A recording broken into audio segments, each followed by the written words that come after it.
Hey guys, it's me, and I'm here to do the house review for you guys, as you can see from the top of the title. Now, the first house, I'm going to go from the sound stages all the way over to around the park, alright? Now, the first house I want to go over is the legendary Truth House, the Wyandotte Estate. Now, this one was very cool. I don't really think it was an actual scary house, but it was very nicely done. The architecture in the thing was great. The walking up the stairs was cool because I've never experienced that really, without my eyes closed exactly. The other thing was cool is the facade was amazing, just amazing. The characters placement was very cool. They were all around you, walls, floor, the ceiling, everything. This was actually the most technological house here. They had some cool things, like they had like a pop-up boo kind of pictures, and the ghost popped up right there, so it was really cool. And as you walked, if you stared at that and you walked through the house, you actually saw that face everywhere you went, because it burns into your peripherals. But it's really cool how they did that, because I don't think they really thought of that, but they could have. But you just walk around and you see the face everywhere. It's really neat. So it gives kind of like a haunting feel. The other thing I wanted to say was all these characters' placement was very cool. They had people popping up from a bed that you never expected. They had dressers moving like they're haunted or something, lights flickering. It was very neat. The other thing I wanted to go over was the next house, the Psychoscarapy, the Shadows of Shady Brooks. Now this one was one of my favorite houses. This was probably the second favorite to me. This wasn't exactly a Psychoscarapy feel to it. I mean, it did kind of have a Psychoscarapy feel, but it was much darker and much more real than the normal Psychoscarapy would be to you. Now, they didn't have the toilet scene in there, unfortunately, but they did have everything else. They had a padded room and everything. It was very nicely done. They had the electric chair, or Old Smoky. They had everything. It was just nicely detailed, and it was really cool. I give this house awesome, because it's my second favorite. But the most favorite house of the whole year, this year, is Hades Gates of Ruin. I encourage you to go to that house.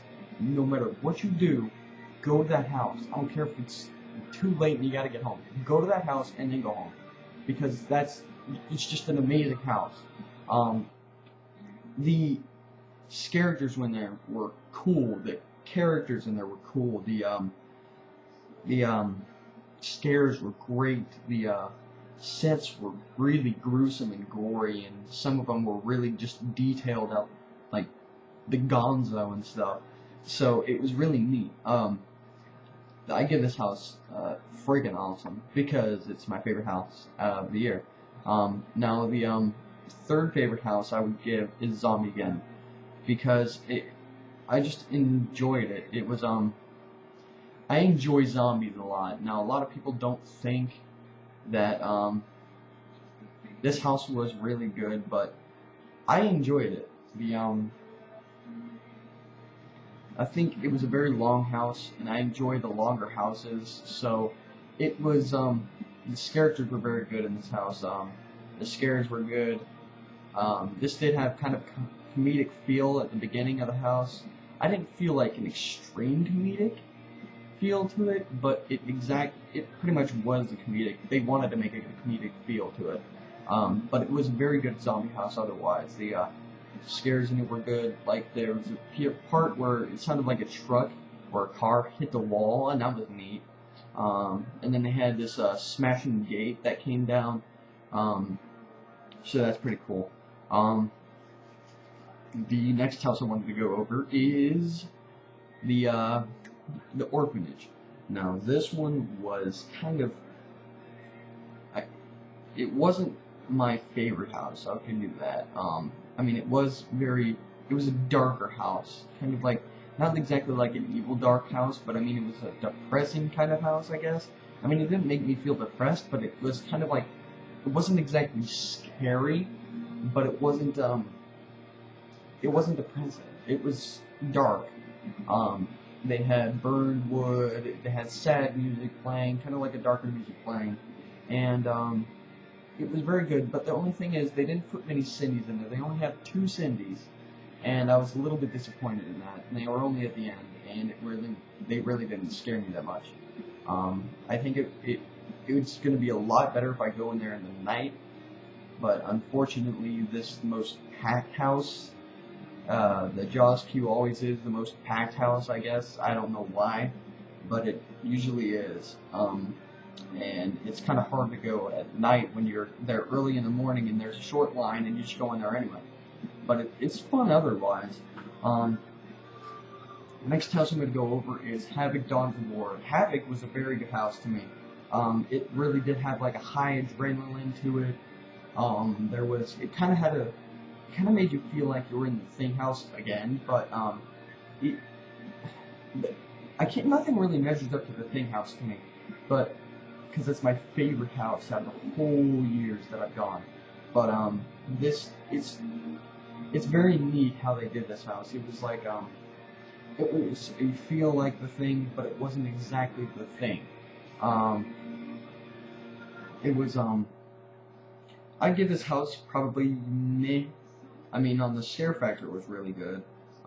Like I said, it was very high adrenaline, so it had kind of the same layout as the Spawning. I really agree with a lot of people. A lot like the Spawning, but you'll enjoy it otherwise. The next house I'm going to go over is the Catacombs, Black Death Rising, and that is basically about how the older doctors used to wear like bird masks and put like flowers and stuff in them to keep the smell of burning flesh out, or dying, rotting flesh out of their faces and stuff like that. So this was pretty cool. They really hit this kind of like dead spot on how like a catacomb, kind of like an archaeology kind of thing would work. Yeah, so it was pretty good. I give this a really good rating. I enjoyed it. The next house and last house is the Halloween Horror Nights: The Holocaust. I enjoyed this house, although there were a lot of the same things. I wish they would have used more of the I wish they would have used like Demon Cantina, just more spread out years. They had a lot of the same things. They had things from two rooms from 2008. I wish they hadn't used like 2 things from the same year, and they didn't even have like the original body collectors. They had the newer ones from 2008. I honestly didn't enjoy the 2008 year that much, but I mean, so it was kind of like a buzzkill for me. But I did enjoy this house anyway. So just if you guys have any better reviews, or if you think differently than I do, then by all means, please post a comment below. I'd love to hear what you think about the houses and all that other stuff. Next one is going to be the Scare Zone reviews, alright? Talk to you later. Bye.